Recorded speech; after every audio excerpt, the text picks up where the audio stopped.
Ja, god jul til de damer og den herre.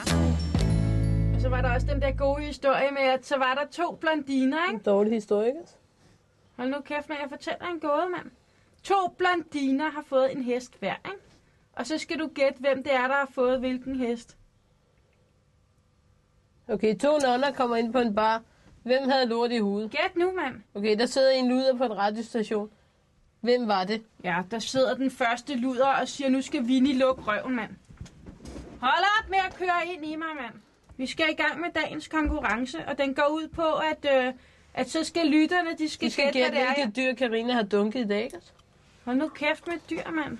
Man skal gætte, hvad det er, jeg Hvad er det, du har druknet i skidesekret? Jeg skulle da ikke druknet noget, mand. Og så skal man også... Jeg hjælper til. Det er ikke et æren. Hvad snakker du om? Jeg har kraftedeme ikke haft noget æren op i fissen, mand. Det er også det, jeg siger, ikke? Ikke et æren. Nå, så er vi også enige, ikke?